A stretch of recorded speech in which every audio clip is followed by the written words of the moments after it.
Speak Up and Stay Alive Radio supports Generation America, the smart, conservative, and traditional 50-plus membership organization. Generation America cares what their members think about the issues affecting seniors and ensure their voices are heard. And they provide a full range of benefits to members. If you're looking for quality Medicare supplement, their rates are lower than the other 50-plus organization 3 out of 4 times. Generation America, on the right side for seniors. To join and to find out more, visit generationamerica.org. Welcome to Speak Up and Stay Alive Radio, how to survive hidden healthcare and hospital dangers with author, speaker, and your host, Pat Rouleau.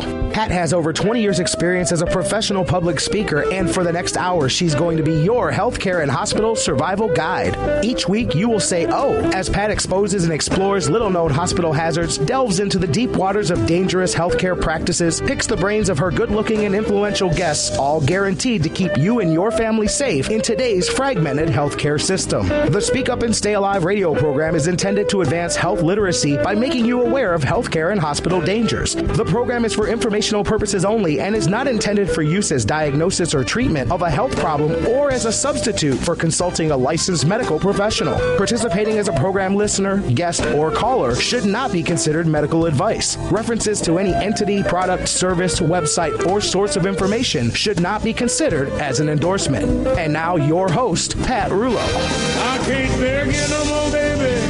I got too much to cry. But I'll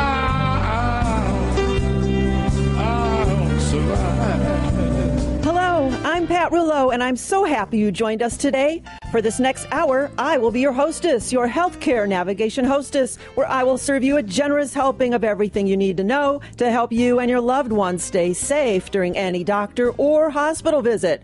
Who am I? I am you. I am every person who has ever been in a hospital or doctor's office and has received less than acceptable treatment.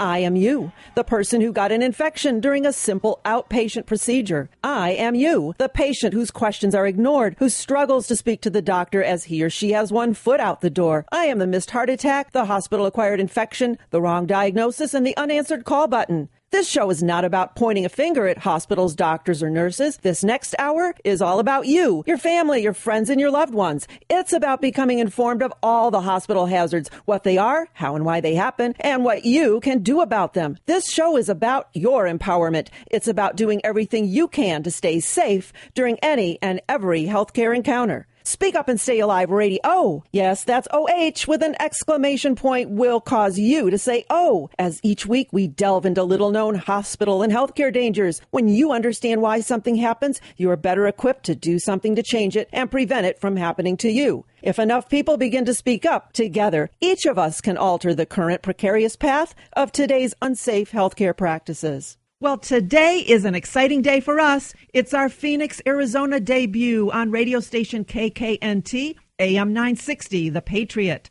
I toggle back and forth from my home on the Chagrin River in Cleveland, Ohio, to my home at the base of the Superstition Mountains in Arizona. And I speak to groups all over both states as I help folks learn about healthcare and hospital hazards. I've been on Cleveland radio for a while, so it's a thrill to add the Valley of the Sun to my listenership. And as usual, today's show is loaded with immediately useful tips and tools to help you stay safe during any healthcare or hospital encounter. In fact, we've got enough information to stretch from here to the moon. Later in the show, our guest is the chief scientist of toxicology at the Johnson Space Center in Houston, Texas, who also turned patient activist for personal reasons. You really must stay with us to hear his story. So find a comfy chair, pour yourself a cup of your favorite restorative libation, take notes, and enjoy the occasional flashes of merriment. But now, let's discover the healthcare hazard of the week. Today's hazard is not the usual error or miscommunication or infection we typically talk about here. Rather, it is the blind faith that many people choose when it comes to acknowledging the very real fact that dangers lurk within the medical system. I was one of those blind people, and today I want to tell the story about why I am no longer a believer in blind faith when it comes to a hospital visit. 4 years ago, a doctor approached me in the hallway of a hospital. I did not know him, and his visit was unannounced. In a hushed voice, he asked me to join him in a small room just outside the cardiac intensive care unit where my mom was fighting for her life. The doctor had learned through the hospital network system that my mom had suffered a serious heart attack after shoulder surgery. 2 days after her heart attack, he took it upon himself to find me to share information that he asked me to keep confidential. As he handed me a yellow envelope, he said, "This stinks, and you need to do something about it." But let me back up. 10 days earlier, my mom, who was 78 years old, fell while working at a bridal shop. While retrieving a veil for a customer, she tripped over a 2-inch high threshold between the stockroom and the showroom and crushed her shoulder. Repairing it called for surgery. On the morning of her procedure, her blood pressure was 80/55. She complained of not feeling well. The assistant anesthesiologist, who, by the way, had his license suspended a few weeks later for stealing anesthesia drug waste to support his own drug habit, looked at the head anesthesiologist with concern in his eyes and said, "What about the blood pressure reading?" She ignored him. Despite Mom's warning signs, the shoulder surgery took place. I sat in the waiting room from 5:30 a.m. until 10:15 when the surgeon came out and said that Mom was in recovery and that I could see her in 45 minutes. Well, 11 o'clock came and went. The surgeon and his assistant left the hospital and entered the parking lot. And at noon, I questioned the woman at the reception desk, and she told me that Mom was in pain management. Finally, at 1:15, I was allowed to enter the recovery room. Mom's skin was pale gray. She complained repeatedly, "I don't feel good. I don't feel good." And when asked where she felt pain, she pointed to her chest. With that, one of the nurses gave her an injection of a sedative that stopped Mom's words before she could complete the sentence, and they sent me out of the room. At 4:30, a nurse came out to the waiting room with an anxious look on her face. "Your mother is having a heart attack, and we have to get her to the operating room as soon as possible," she said. The staff scrambled to find the pre-op EKG results to use as comparison. However, thanks to the indifferent surgeon and his secretary, the prior test results were not there. If not for the mystery doctor who risked his job and his reputation to share his findings with me, I would not have known what actually happened the morning of Mom's surgery. And believe me, nothing prepared me for what was inside the yellow envelope. As we sat at the small conference table, mystery doctor showed me a copy of an EKG taken 2 days earlier at 10:53 a.m. the morning of the surgery. It showed not only the squiggly lines on the rhythm strip, which as a layperson, I did not understand, but written at the top of the page were the words, "Heart attack in progress." He then showed me the results from the follow-up EKGs taken around 1 o'clock, 3 o'clock, and again at 4:20. All of them showed clear signs of heart trouble, yet everyone missed the diagnosis. In the days and weeks that followed, it became apparent that the hospital was well aware of the potential for a wrongful death lawsuit if Mom were to die, and they bent over backward to offer special treatments and surgeries. I was in an interesting position in that I knew all the details of the undiagnosed heart attack, and yet no one knew that I knew. This allowed me to observe the behavior, watch body language, and have pointed conversations with subsequent surgeons, doctors, and hospital staff. I took this time to gather information to complete the facts surrounding the grievous mistake. And so began 4 months of Mom's repeated brushes with death, all because of human error, ignorance, and carelessness on the part of the hospital and its staff. For example, a friendly but overly talkative nurse accidentally administered an overdosed epinephrine, also known as adrenaline, instead of the intended drug, the antibiotic vancomycin. This mistake was noted when Mom went into cardiac arrest. And then the shoulder surgeon made it a point to be unavailable. He didn't return, not even to remove her stitches. 4 months later, a nurse at the rehabilitation center noticed nylon threads hanging from Mom's shoulder. She removed them herself while shaking her head in disbelief. One afternoon, I watched a senior physician teach a room full of interns how to clean a bedsore. As the students gathered at Mom's bedside, the doctor wandered across the room to the windowsill where I kept my Clorox bleach wipes. Each morning, I wiped every surface in the room in an attempt to keep the germs at bay. Somehow, the doctor spotted the wipes, and before anyone could react, he pulled several out of the container and proceeded to wipe the bedsore with Clorox bleach. The interns ran out of the room to report this, and I had the doctor banned from Mom's room. Well, these are only a few of the bizarre and unimaginable events that took place right in front of me. I can only wonder how many other mistakes occurred when I was not there. However, despite the constant calamities, many extremely competent doctors, nurses, and hospital staff eventually saved the day. I share the story today because I want to make the point that these things do happen. And to put your head in the sand, to hide or pretend that all is good, to look the other way is simply insane. So with this story in mind, I hope you pay attention to this show. What you don't know has the potential to do some serious damage. Blind faith works in many of life's situations. This is just not one of them.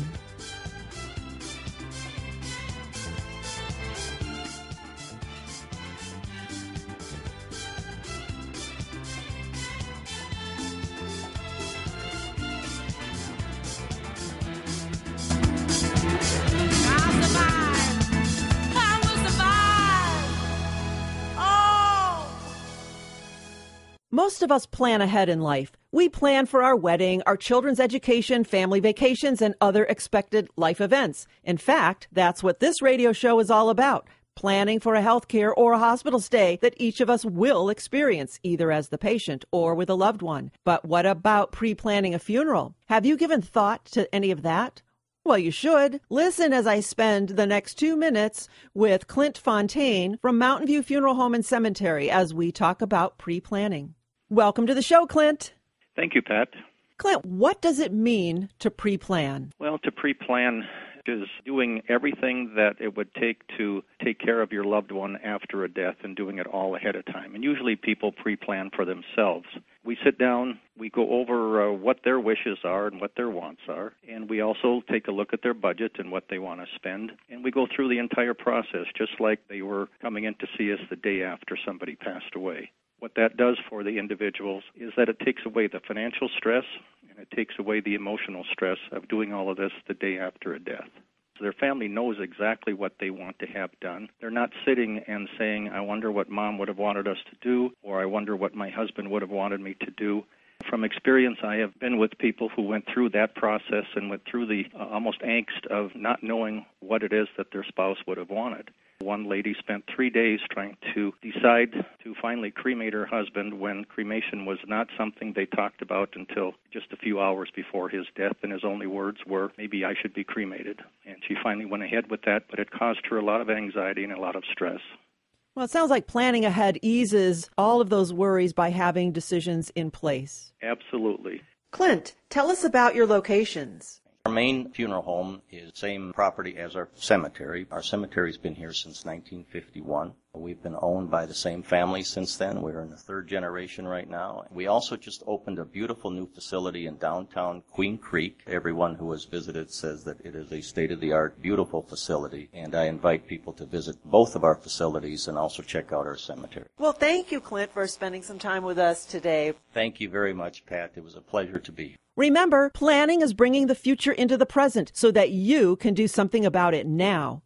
I encourage you to begin the conversation and call Mountain View Funeral Home and Cemetery to receive the information that will guide you in a most helpful and gentle way. This segment is brought to you by Mountain View Funeral Home and Cemetery on East Main Street in Mesa and Santan Mountain View Funeral Home and Advanced Planning Center on South Ellsworth Road in Quinn Creek. They're family-owned and operated and have served the East Valley for over 61 years. Visit them online at mountainviewfuneralhomeandcemetery.com or call 480-832-2850. After the show, be sure to visit the website speakupandstayalive.com for more life-saving information. Purchase the book that thousands of folks like you have already read. It's called Speak Up and Stay Alive. I wrote it after dreadful personal experiences, 4 years of research, and the desire to help others avoid what I witnessed. Take the book to the hospital with you. Lay it on your bedside table. Just from the cover alone, it is guaranteed to start a conversation with your healthcare providers. And that's important. It's a subtle yet powerful way to let everyone know that you are concerned about hospital safety and infections. You'll no longer be the knee surgery in room 202 or the heart attack in room 301. You will be viewed as an informed and empowered patient. You'll stand out, and that's what you want. Without saying a word, your doctors and nurses will know that you are special. So before a hospital stay pops up unexpectedly in your life, you can purchase the book, Speak Up and Stay Alive, the Patient Advocate Hospital Survival Guide, found exclusively at the website, speakupandstayalive.com, or is available in person at all of our speaking events. Buy one for yourself, send one to your future advocate, and keep another handy to give to your doctor and give them away to family and friends. What a special and highly useful gift idea. And to help your entire group, club, organization, business, or church stay safe during any healthcare or hospital experience, invite me to speak. Our presentations are lively, interactive, fast-paced, and about as fun as hospital safety can be. Email us at speak@speakupandstayalive.com or call 440-725-5462. And now, back to the show.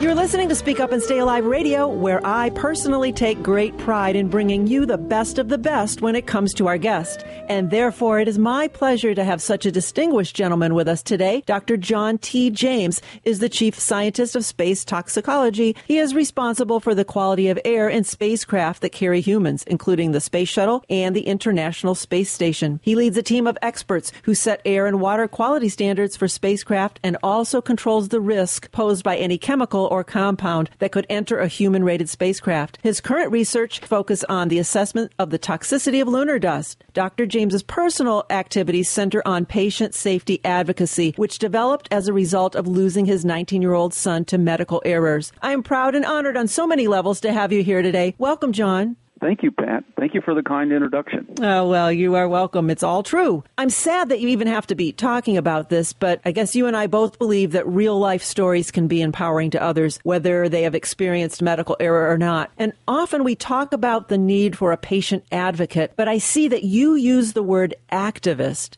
Tell us, what is a patient safety activist, and why did you become one?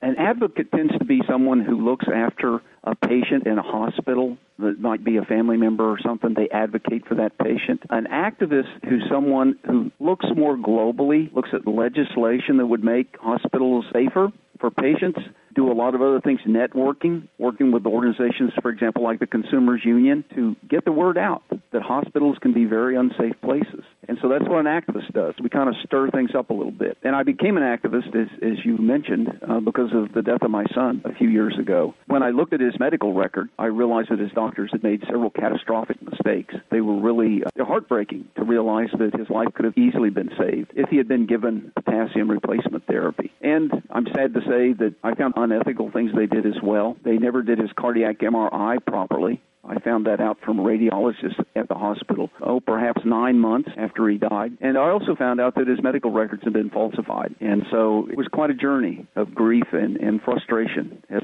I tried to work through what actually had happened to him and why his doctors circled the wagons approach to dealing with the events of his death. Once my grief began to subside a little bit and I could get a grip on what my response was, I started looking at the country in general and realized that my son was by no means unique. Far too many people are victims of medical errors made in hospitals. So I became an activist. And there was also an issue regarding the informed consent form? Yes. Well, the key to not doing invasive testing was to do his cardiac MRI properly. They told us that they didn't image what they wanted to in his cardiac MRI, so he needed the invasive testing. What they didn't tell us, and I found out later, was they flat out did the MRI wrong, that actually they had gotten new software, and the technicians that did the MRI had not been trained on it. Oh, my. So they didn't do it right. They never told him that, and they never told us that. So he had to go into invasive testing, which didn't prove anything because they'd already missed the fact that he was electrolyte depleted. I mean, it's sad enough to lose a child and then yet to find out later on that mistakes were made and cover-ups happened. Yes, that was, frankly, that was very hard to deal with. In fact, that was harder than the mistakes themselves. You know, humans make mistakes. It's really your response to your mistakes that makes the difference. I agree. I share that with you. My mom had some surgery where things went wrong and no one ever came to the table. I had to find it out kind of through the back door, which is very, very unfortunate. Roughly, how many Americans do you know are harmed by serious preventable adverse events? It's a little bit shocking. Many of your listeners may have heard of the thing that the IOM says, the Institute of Medicine says. In 2000, they declared up to 98,000 people die as a result of medical errors each year. But it turns out that probably is a very low estimate. Others about that time, Dr. Barbara Starfield at the Johns Hopkins School of Public Health about the same time estimated it was more like 284,000 die from medical errors, let alone the ones that are harmed. But there's been studies since her estimate published, let's say, between 2009 and 2011, showing that it's a lot higher than that. And it's probably in the mid-400,000s actually die from medical errors, and then perhaps 10 times that many experience serious harm while hospitalized.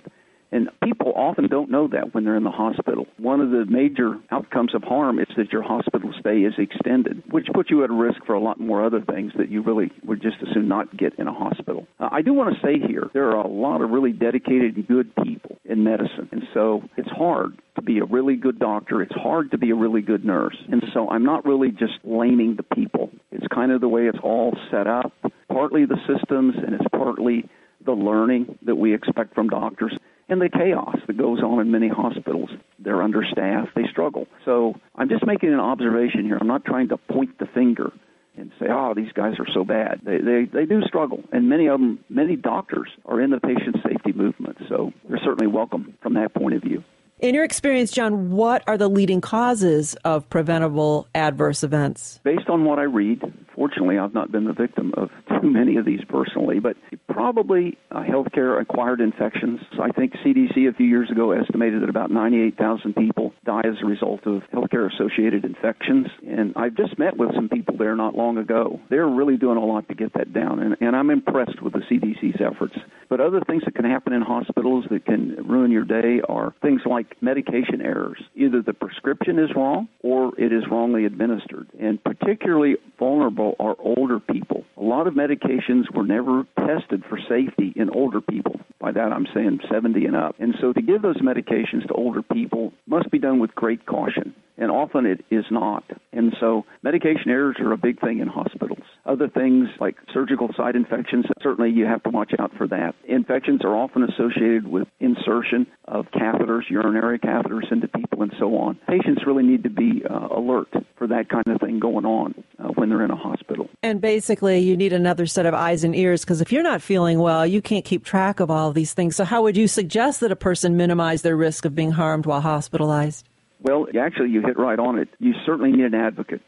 Get a family member who's fairly assertive. You really don't want a shy person, somebody that's willing to get in there and go to bat for you. There was a book published a few years ago. I'm sorry, I don't remember her name, but she's well known in systems analysis, and she looked at hospitals in a very thorough way and found that the only integrator of care in a hospital is the patient advocate, usually a family member, who will say to the nurses, hey, did you know nurse such and such did this? Or, hey, did you know the doctor prescribed this? Or this and that. The key integrator was the patient advocate and no one else. Interesting finding. Other things, if I were going to be hospitalized, I'd certainly check into the quality of the hospital. And now there's a lot more information about that. An organization named Leapfrog ranks hospitals. Consumers Union is starting to rank hospitals. So there'll be a lot more information than there was 5 or 10 years ago. You certainly want to look at the quality of the physician that's going to be doing the surgery or whatever you're going to get and have an in-depth discussion with them so that you can trust that they're giving you informed consent, that they've really told you about all your options, because it's quite common not to receive informed consent. For example, a person who makes money doing surgery may be a little less likely to tell you about radiation treatments or things of that sort. They're human, and they've got a biased point of view. Another thing you really want to watch out for when you're hospitalized is transitions. When you go into the hospital, make sure the medications you were on remain for you once you get in the hospital. So often, those medications are dropped from a patient's care because the transition isn't done well. And then the next big transition is when you go out of the hospital. Make sure you understand what you're supposed to do in terms of taking medications, rehab, whatever, before you walk away. Because so often there's a hurry there, you're anxious to get out, you want to get home, and you just don't get the transition right. And a lot of people come back to hospitals because they didn't get that right. And finally, everything has to be clean. Never be shy about asking if somebody washed their hands. Make sure, just observe, is there any area of quarantine? Are they keeping patients away? If you have a serious infection, are they quarantining you from other patients? In fact, a good thing to do before you go to a hospital is to ask to speak to the infection control officer, because that'll give you a pretty clear idea up front how careful and thoughtful they are about controlling infections. So it's kind of a long list of things. You may only get one chance to get it right, and so it's important to do those sort of things. Right. We talk about that on the show about handoff times, whether it's shift change, and especially during discharge. People are so excited to get home that they don't even pay attention to what they're supposed to be taking. And we also talk very seriously about hospital-acquired infections here on this show, because that's something that we could actually do something about. We can make sure that not only are our hands cleaned properly, but that anyone that comes in and is getting ready to touch us, to make sure that their hands are properly cleaned, or they're wearing the gloves properly as well. Let's talk about aerospace for a minute. It's clear that healthcare in this country needs a system redesign. Are there any aerospace methods that we can transfer and implement to improve patient safety? I'm glad you asked. One thing that the agency is doing where I work is something called 360-degree evaluations. Traditionally, supervisors evaluate subordinates. That's kind of the norm. But at my agency, subordinates also evaluate their leaders. And that's very effective in terms of getting feedback on how you're doing and how your subordinates view you. And it's anonymous, which gives it a lot of power. So now I think if hospitals were to do that, that is, nurses were able to evaluate physicians, and subordinate physicians, let's say residents and interns, were able to evaluate senior physicians anonymously, so there's no fear of retribution. That would strengthen very much the quality of the treatment that's given in hospitals.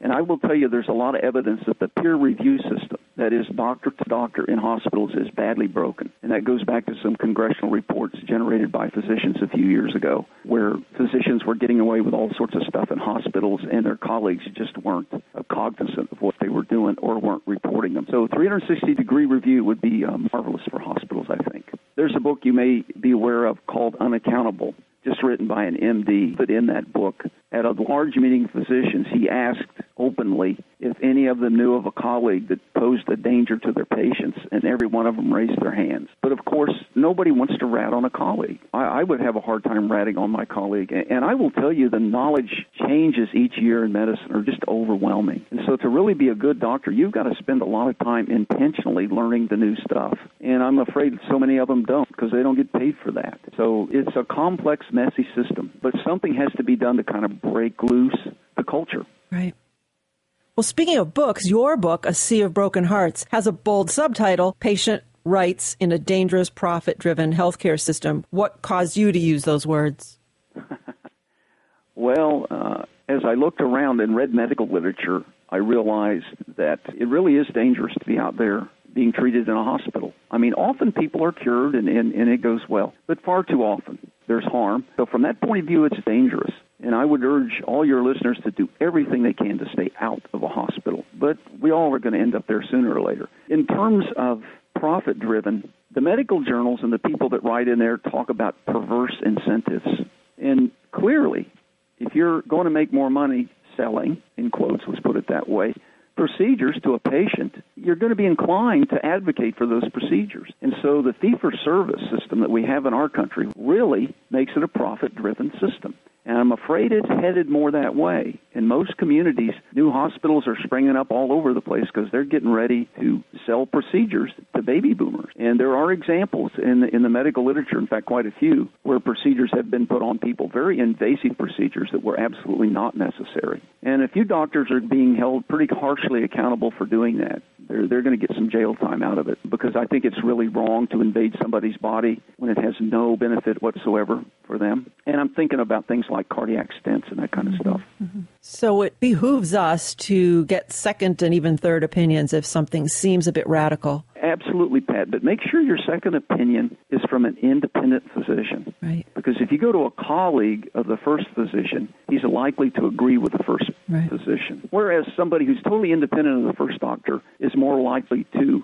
be willing to have a really independent opinion, which is what you want. I read something scary on your website. It said the American Board of Internal Medicine gave heart doctors lifetime board certification in cardiovascular disease until 1990, and then the cardiologist board certified before that year have been grandfathered, which means that they don't have to do anything to maintain their certification? I'm afraid that's true. And I did write the American Board of Internal Medicine, and I asked them, there is voluntary maintenance of certification. I asked them how many of the grandfathered cardiologists actually do this voluntary maintenance of certification and pass pass it, 1%. Oh, my. Most of them don't bother with it because they're board certified. Why should they have to take an exam? So anyway, something to think about. Well, how can our listeners learn more about you and what you do? Well, they could go to my website. It's PatientSafetyAmerica, all strung together.com. And if any of your listeners are interested in getting my newsletter, I send it out for free. Just go through the website and let me know your email, and I'll send it to you.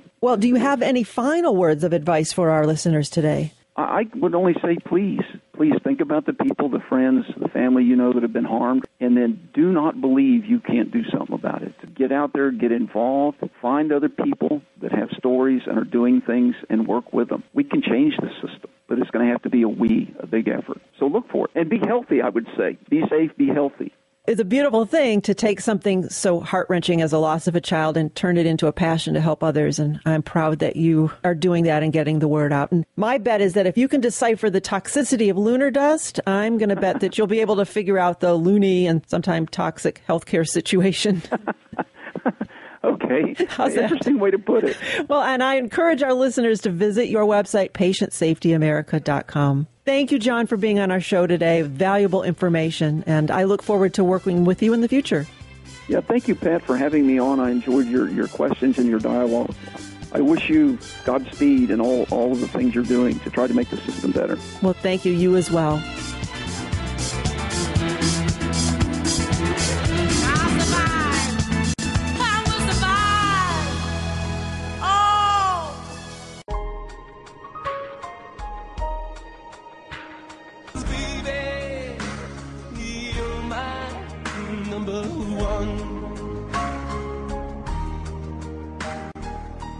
Anything you can do in your daily life to make it easier is a step in the healthy direction. Have you ever spent hours standing in line holding your little paper number at a crowded motor vehicle department?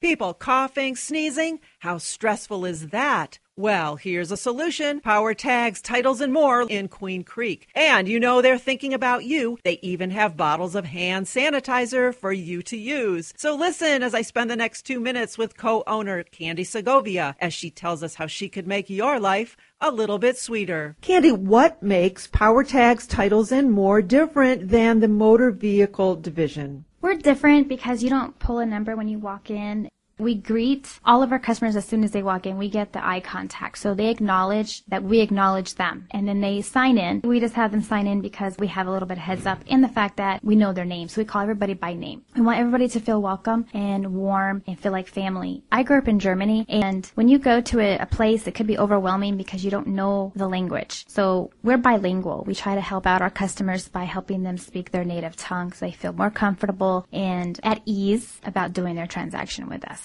We are a little bit different because we do not only the typical title and transactions for your vehicle, but we also have a mobile notary. We have a lot of customers that are disabled and can't get up, so we go to them and notarize their paperwork that they need. A lot of paperwork that need to be notarized is a general power of attorney. What if something happened to our elder customers? So we go out to their homes, sometimes even the hospitals, and make sure that they have the appropriate paperwork that is notarized. We do fingerprinting. They need to be fingerprinted, such as they need to get a liquor license for their business, or if they're teachers or they want to open up a daycare, anything that needs to be a background check done. Our listeners are concerned about healthcare and hospital safety. So if we have a listener that might be in a nursing home or in a hospital and they need their advanced directives notarized, so you're saying that you've got the service to do that. Tell us a little about that again. Absolutely. All they have to do is call the office 480-677-3132 and tell them that they need a mobile notary, and we'll accommodate them. Doesn't matter what time or day. Candi, how can our listeners find out more about Power Tags, Titles, and More? Go to our website, which is www.powertagstilesandmore.net, the and being spelled out, A-N-D, or Facebook us, and our name is Power Tags, Titles, and More. Power Tags, Titles, and More, 3125 West Hunt Highway, in the Walgreens Shopping Center on the corner of Mountain Vista and Hunt Highway, next to the Domino's and Sonic. And remember, at Power Tags, Titles, and More, you're not just a number, you're number one.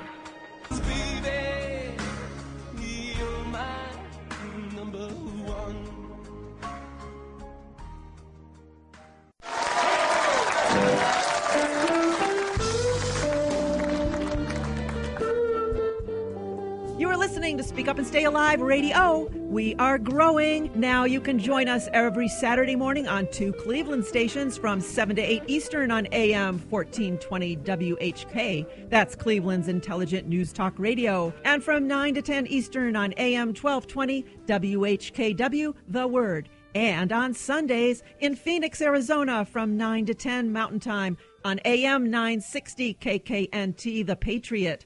Or listen to us live online from anywhere in the world at the station's websites, which you can find on my website, speakupandstayalive.com. I am your hostess, Pat Rouleau. So happy to spend this hour with you to help you survive any healthcare or hospital encounter. Well, this week's radio opinion poll was about cyberchondria, the internet-induced version of hypochondria, a growing concern among many healthcare practitioners as patients can now research any and all symptoms online and perhaps create a state of medical anxiety. So the question was, is the internet a great resource to help us take charge of our health and wellness, or does it foster dangerous self-diagnosis and create anxiety in people who have little or no medical training? The internet, yes or no? Well, Joe, did we get lots of emails this week? Yeah, of course. Well, let's start with the first one here from Randy in Orwell, who says, well, Pat, another variable fueling the growth of cyberchondria is pharmaceutical advertisements. Yes, Randy. Pharmaceutical companies are not only branding products, they are also creating conditions. So viewers may think that their indigestion or poor mood could actually be something quite serious and reach out to the internet instead of their doctor. Any more?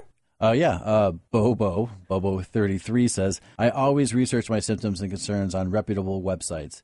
After all, aren't we expected to be better informed patients? Well, yes, Bobo, we are. And you're in good company. I read a study released in February of 2011 that determined 8 in 10 Americans who use the internet look for health information online. That's 80% of internet users. The key here is to go to reputable websites. And I'll talk about that later in the show because I see that Joe is looking so excited to play our Fear the Wheelchair game. Is that right, Joe?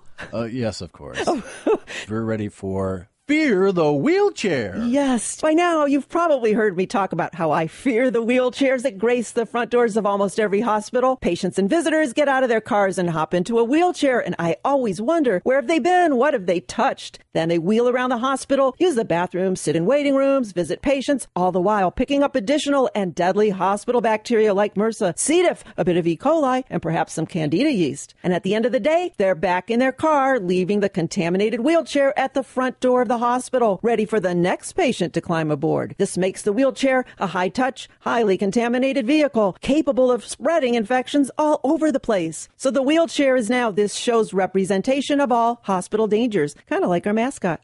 So here we go, our favorite game, Fear the Wheelchair. Listen as Joe reads some true or false statements, then even though I can't hear you, shout out your answer along with Bob. Is the statement right or is it wrong? All right, Joe. All right, right or wrong, a shy person makes a great patient advocate. Healthcare providers love quiet visitors. What do you think, Bobby? Oh, I think that's right. Oh, that's wrong. Yes, that is wrong. First, a patient advocate is not a visitor. They are an active participant in the success of the patient's outcome. And secondly, an advocate needs to be assertive, not aggressive, but intelligently assertive. Joe? Yeah, that's kind of why I was afraid to clap there for a second. Right or wrong, cardiologists who were board certified before 1990 do not have to do anything to maintain their certification. How about that, Bob? Oh, that's wrong. That's scary, but that is right. Cardiologists...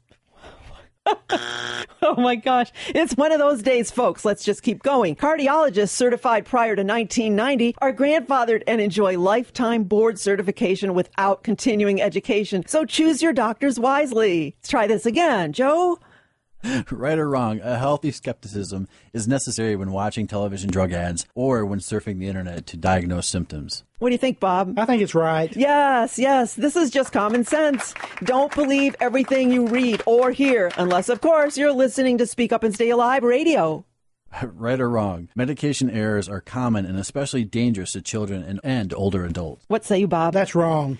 Oh, no, that is right. Oftentimes, children receive incorrect dosages due to weight conversion errors, and older folks may have compromised kidney and liver function, 2 organs that clear the drugs from the body. Always know what medications you take, what they look like, and the correct dose amount, and always inquire before you ingest. Right or wrong, when a healthcare provider hands you an informed consent form, sign it quickly so you don't waste anyone's time or make someone mad. What's your answer, Bob? That's wrong. Of course that is wrong.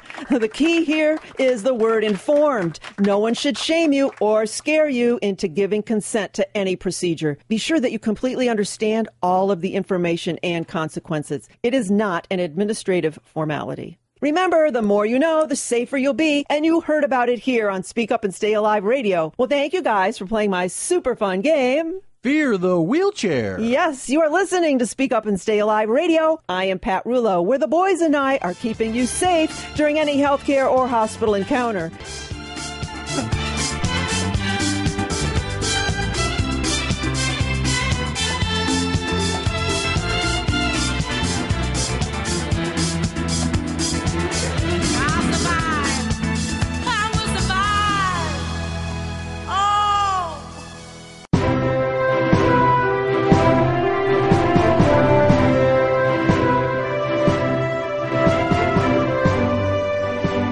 Show is about empowering you to do something about the quality of healthcare today, and that includes questioning the relationship between AARP and the current administration. It includes being aware of the fact that this 50-plus organization that supposedly represents the senior voice appears to be nothing more than an insurance company wearing a mask. Fortunately, there is a resource, an alternative that is fighting to restore the American dream, and that is Generation America. Listen as I spend the next 2 minutes with Russ Richmond of Generation America. Welcome to the show, Russ. Thank you. Russ, tell us, who is Generation America? Generation America is a 50-plus member organization that was founded in 2009. The founder wanted to start an organization that was really looking out for the well-being of seniors. He was an ARP member, and when they came out in favor of the Patient Protection and Affordable Care Act, which has had significant cuts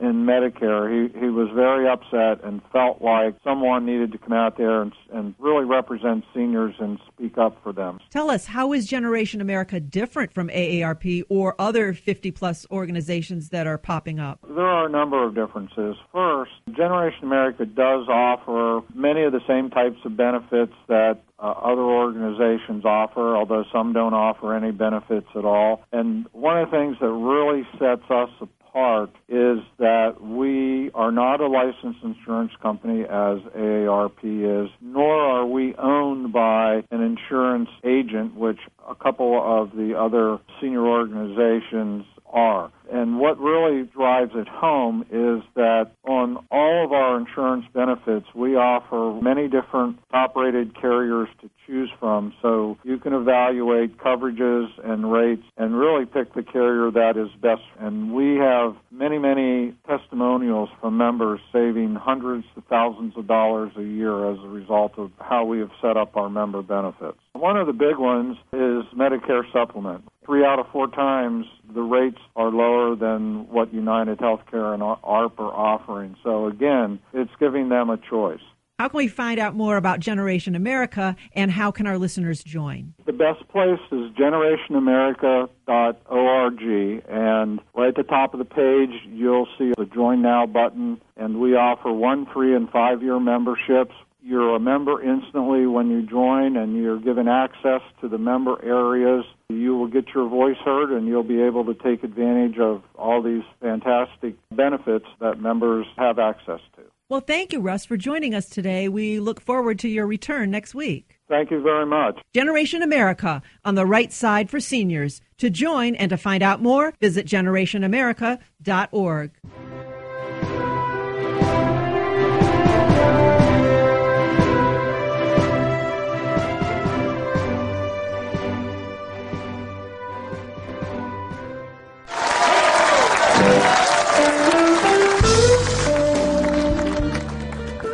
You are listening to Speak Up and Stay Alive Radio every Saturday morning in Cleveland, Ohio, and every Sunday morning in Phoenix, Arizona. I am Pat Rulo, your hostess and author of the book, Speak Up and Stay Alive, the Patient Advocate Hospital Survival Guide, available at all of our live speaking events and at our website, speakupandstayalive.com. It looks like we have an audio moment introduction. Sometimes after our live events, the folks in the audience like to be interviewed or announce our moment segment of the show. Then they get to hear themselves on the radio. The moment is just a short bit of information that will cause you to say, "Oh, I didn't know that." So let's listen. Here's a Speak Up and Stay Alive moment for you. Very good. Well, today, one of our email questions asked about how to research medical information on the internet. So let me briefly share with you. First of all, you want to narrow your search. If you want advice on a heart condition, be specific. If you type in heart disease, you find links to general information about a broad range of heart issues. Refine your search and enter heart failure or heart valve disease, and you'll obtain targeted links. Now that your selection is relevant, how do you determine reliability? The web address can provide a clue. A professional organization uses .org in their address. A .gov is for government agencies. An address ending in .edu indicates an educational institution, and .com is generally used for commercial sites. Many websites have an about page that shares information about the founders, their mission, and who funds the site. Many commercial sites offer valuable and credible information, while others represent companies selling products. While a site that promotes products may have honest information, continue searching other sites to verify that information. Then there's opinions, consumer blogs, threads, and forums, and may offer suggestions and solutions not found in traditional sources. If you find multiple consumer forums complaining about a drug side effect, use that piece of information as a new search word. This can lead to additional verifiable resources. Using the internet is similar to detective work. Gather clues, check multiple resources, and work with your healthcare providers to create a solution. Well, this is just another moment from Speak Up and Stay Alive Radio. Now let's take a peek at the Speak Up and Stay Alive calendar. You are invited to attend any of my free hospital and healthcare safety events. I'll entertain you and inform you with a fun, fast-paced, and interactive hour of hospital safety tips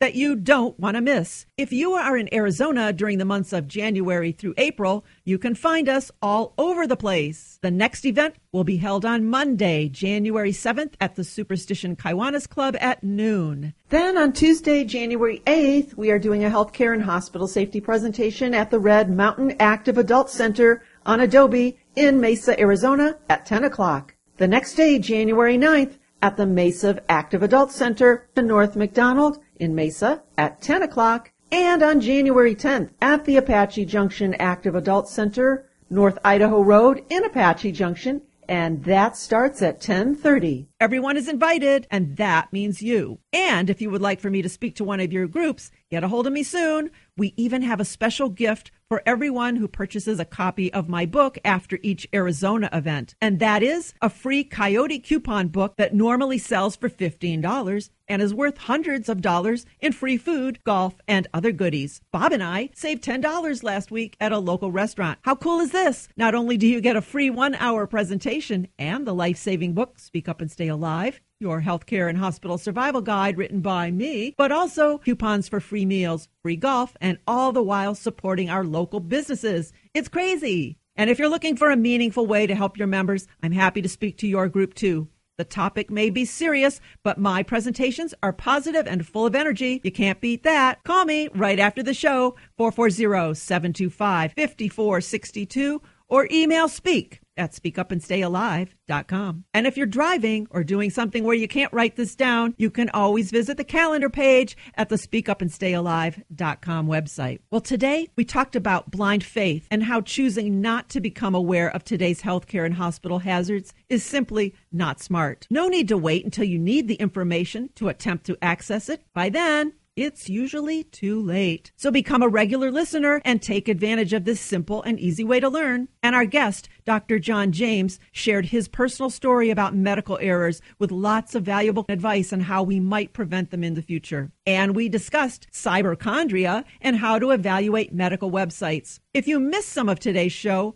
you're living dangerously. Or if you want to replay it for yourself or a loved one or friend in need, simply go to the radio link at the speakupandstayalive.com website to listen to today's program. You might want to do that anyway, just to help you remember more of today's revealing information. Some folks I know are throwing Saturday morning Speak Up and Stay Alive radio coffee hours within their organizations. Start your weekend with an O, Speak Up and Stay Alive Radio. And listen next week as we talk with a local pastor who preaches the importance of healthcare safety and offers his congregation opportunities to learn about these things right alongside his biblical and spiritual teachings. And remember, send us your questions or comments on any topic pertaining to healthcare and hospital safety, and we will read them next week. So mark your calendar for next weekend's show. Sunday morning in Phoenix, Arizona. You can listen from 9 to 10 Mountain Time on AM 960 KKNT, The Patriot. In the meantime, I hope you have a happy and healthy week. I am Pat Rulo, and I am your guide to safe and successful healthcare and hospital encounters. The information provided in today's broadcast is for informational purposes only and was not intended for use as diagnosis or treatment of a health problem or as a substitute for consulting a licensed medical professional. Participating as a program listener, guest, or caller should not be considered medical advice. References to any entity, product, service, website, or source of information should not be considered as an endorsement. If you missed part of today's show or just want to share the information with friends, you can download a copy of the show at speakupandstayalive.com. That's speakupandstayalive.com. Want even more information? Purchase a copy of Pat's book at the Speak Up and Stay Alive website. Once again, it's speakupandstayalive.com. This is Pat Rulo. When you get a chance, become a friend and like us on Facebook. We're called Speak Up and Stay Alive. Then post your questions and comments on our Facebook wall. We may read them next week. Who else do you know who can benefit from this life-saving information? You can keep your group, club, business, or church safe from hospital hazards. I speak live and in person, too. Our events are fun, fast-paced, interactive, and jam-packed with serious information. Your crowd will love it. Just email me at speakupandstayalive.com or call 440-725-5462. Until next week, remember to ask others to wash their hands. You have to speak up and stay alive. Call me, email me. I'll survive. I'll survive.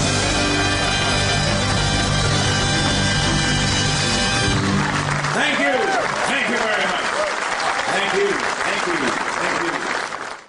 Speak Up and Stay Alive Radio supports Generation America, the smart, conservative, and traditional 50-plus membership organization. Generation America cares what their members think about the issues affecting seniors and ensure their voices are heard. And they provide a full range of benefits to members. If you're looking for quality Medicare supplement, their rates are lower than the other 50-plus organization 3 out of 4 times. Generation America, on the right side for seniors. To join and to find out more, visit generationamerica.org.